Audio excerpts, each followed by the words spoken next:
ఈ బురుగుపల్లిలో ఏర్పాటు చేసినటువంటి ఈ కార్యక్రమానికి విచ్చేసినటువంటి మా రామగుండం కళా బృందం వారికి మరియు బురుగుపల్లి గ్రామ ప్రజలందరికీ పెద్దలకు ఈ కార్యక్రమాన్ని ఏర్పాటు చేసినటువంటి దానికి సహకరించినటువంటి ప్రతి ఒక్కరు కూడా మా భీమారం పోలీస్ తరఫున శుభాభినందనలు.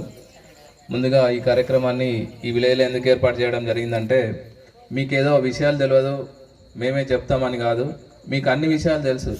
మనిషి స్వభావం ఏంటిదంటే మర్చిపోతూ ఉంటాం.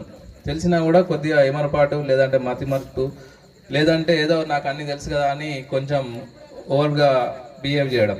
సో అట్లా కాకుండా కొంచెం గుర్తు చేద్దామనే ఉద్దేశంతో ఈ కార్యక్రమాన్ని ఏర్పాటు చేయడం జరిగింది. సో మన వాళ్ళు అందరూ కూడా మీకు అన్ని విషయాలు చెప్తారు, ఇంకా కొత్త విషయాలు కూడా చెప్తారు. వాటిని అన్నీ గ్రహించుకొని మీరు అన్వయించుకుంటే మీరు భవిష్యత్తులో చాలా చక్కగా ముందుకెళ్తారు, మీ కుటుంబాన్ని అభివృద్ధి చేసుకుంటారు. సో వీళ్ళు చెప్పే సూచనలు సలహాలు అన్నీ పాటించండి. ముందుగా ఈ ట్రాఫిక్ అవేర్నెస్ గురించి తీసుకుంటే, మీ అందరికి కూడా వెహికల్స్ ఉన్నాయి కదా, ప్రతి ఒక్కరికి కూడా ఉన్నాయా? టూ వీలరో ఉంది, ఆటోనో ఉంది, ట్రాక్టరో ఏదో ఉంది కదా. వాటి అన్నిటికి కూడా పేపర్లు ఉండాలి. పేపర్లు ఏంది నడిపినాం అనుకోండి, మనం అనుకోం కదా, ఊహించుకోము. ఇప్పుడు ఇంట్లో నుంచి బయటికి వెళ్ళగానే స్కిట్ అయి పడవచ్చు, మనమే పడవచ్చు.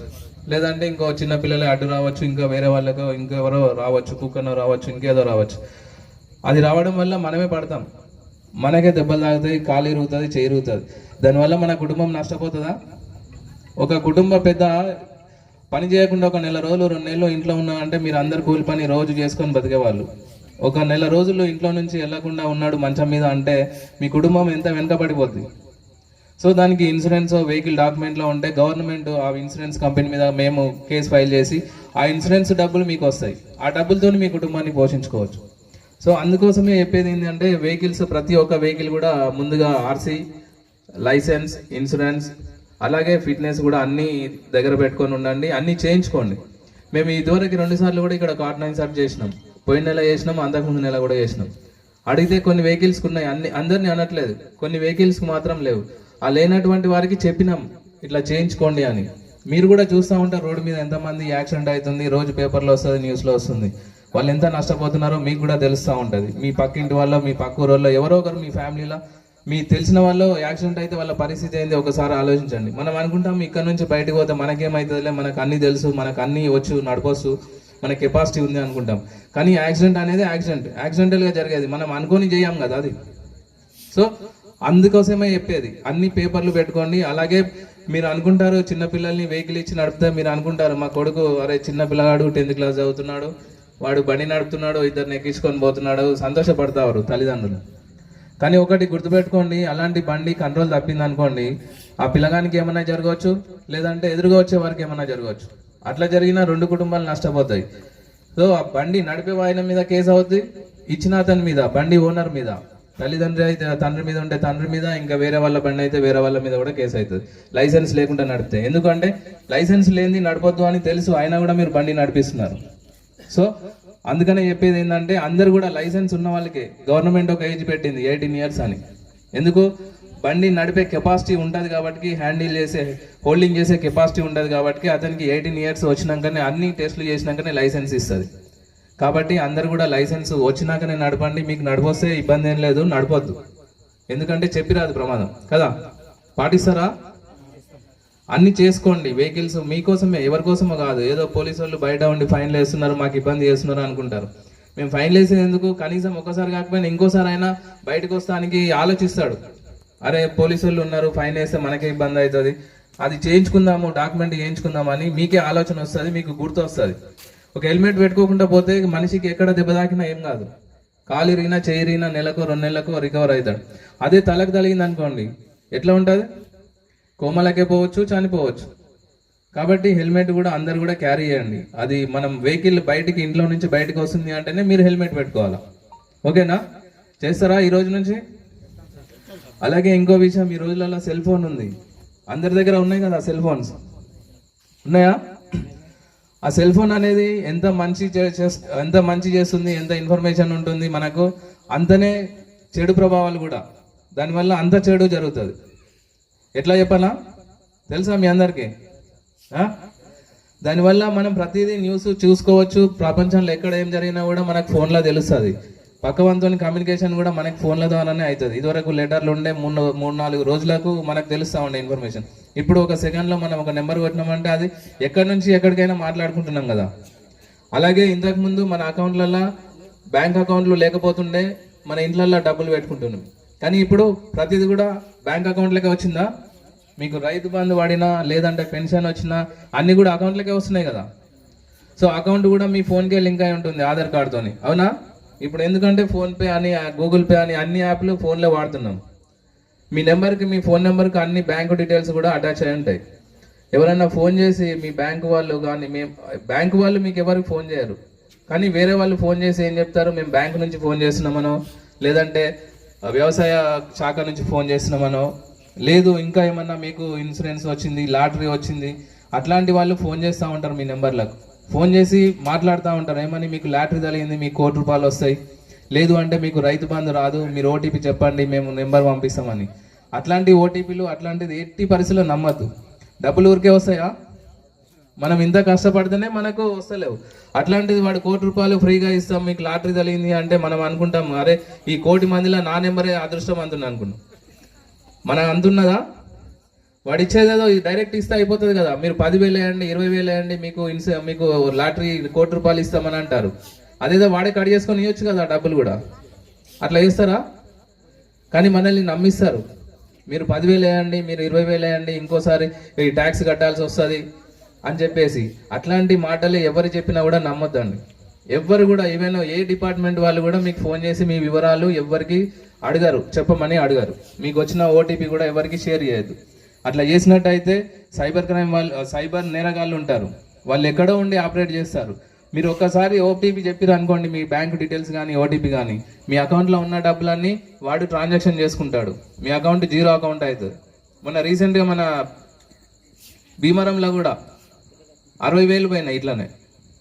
వాళ్ళ పిల్లలకి ఇచ్చారు ఫోను, పిల్లలు ఆడుతూ ఉన్నారు, పిల్లలకి ఏదో ఫోన్ వచ్చింది లేదంటే ఏదో లింక్ వస్తుంది, వాళ్ళకి తెలియదు కదా. వాళ్ళు ఓపెన్ చేసేసరికి వచ్చిన 60,000 కూడా ఆయన ఏదో వెహికల్ ఈఎంఐ కడతానికో దేనికో పెట్టుకున్నాడు. 60,000 కూడా వెళ్ళిపోయినాయి. ఆయన పరిస్థితి ఏంది ఇప్పుడు? సో మీరు ఫోన్లు పిల్లలకి ఇచ్చేటప్పుడు కూడా కొంచెం జాగ్రత్తగా ఉండాలి. వాళ్ళు ఏం చేస్తున్నారు, ఫోన్లో ఏం చూస్తున్నారు కూడా మీరు వెరిఫై చేసుకోవాలి. ఇంటర్ చదివినా, డిగ్రీ చదివినా, ఎస్ఎస్సి చదివినా కూడా వాళ్ళకి ఎంతవరకు యూజ్ అవుతుందో అంతవరకే చూడాలి. అంతేగాని వాళ్ళు ఏమి ఓపెన్ చేస్తున్నారు ఏమై, మీరు కూడా ఒకసారి సాయంత్రమో లేదంటే పొద్దున్న ఒకసారి ఫోన్ చూసి హిస్టరీ ఉంటుంది దాంట్లో, అవన్నీ చెక్ చేసుకోవాలా. ఓకేనా? ఇంకోటి ఇప్పుడే చెప్పారు మా ఏసే గారు, తల్లిదండ్రులకు కొత్త యాక్ట్ వచ్చింది.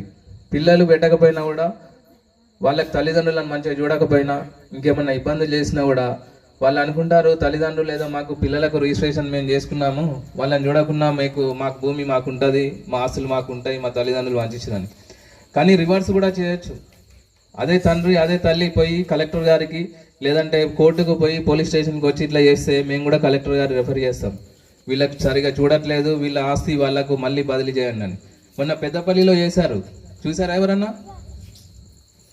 చూడండి, ఒక 2 days 3 days అవుతోంది పెద్దపల్లిలో. ఇట్లనే తండ్రి గిఫ్ట్ డ్యూటీ చేస్తాడు, కొడుకు చేసినాక కొడుకు చూడాడు, తండ్రిని భోజనం పెట్టాడు, ఆయన బాగోగులు చూడాడు. ఆయన పోయి కలెక్టర్ గారికి దరఖాస్తు పెట్టుకుంటే కలెక్టర్ గారు కొడుకు పేరు మీకు వెళ్ళి మళ్ళీ తండ్రి పేరు మీదకి చేశాడు, ఆ గిఫ్ట్ డ్యూటీ క్యాన్సిల్ చేసి. సో అంతవరకు తెచ్చుకోకండి. ఎందుకంటే మీరు ఈ స్టేజ్లో ఉన్నారంటే దానికి కారణం మీ అమ్మ నాన్నలే.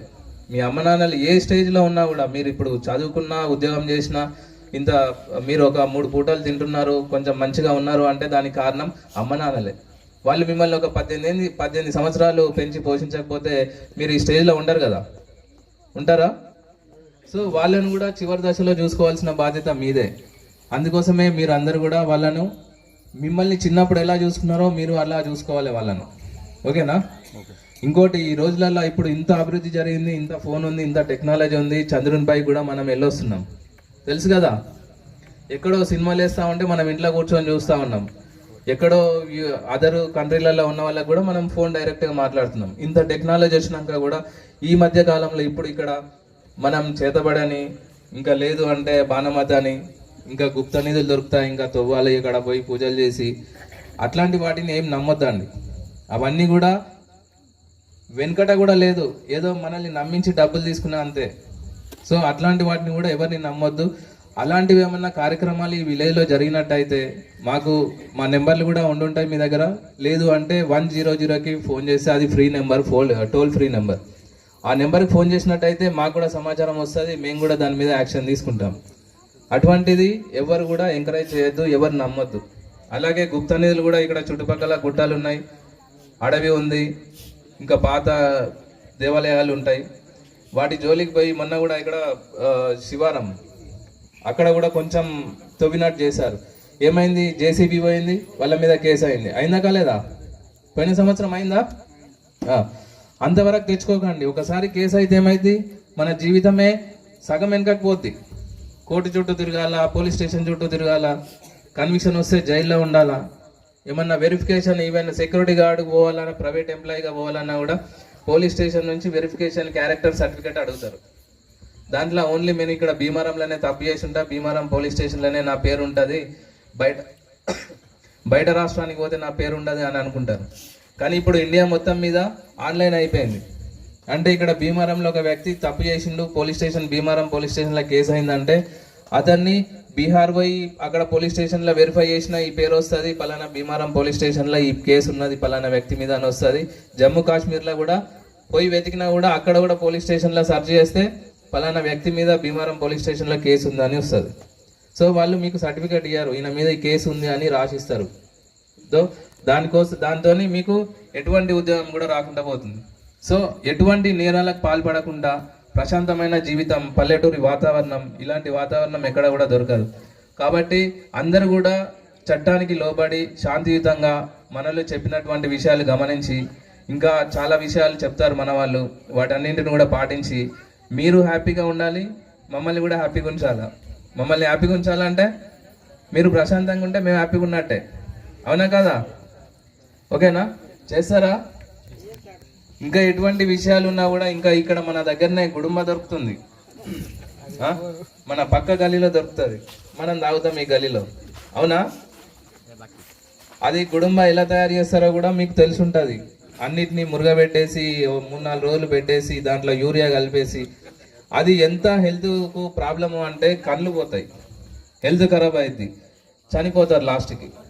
అలా ఫ్యామిలీ ఎంత నాశనం అయిపోతుందో చూడండి. మీరు వాటి జోలికి పోవద్దు, ఓకేనా?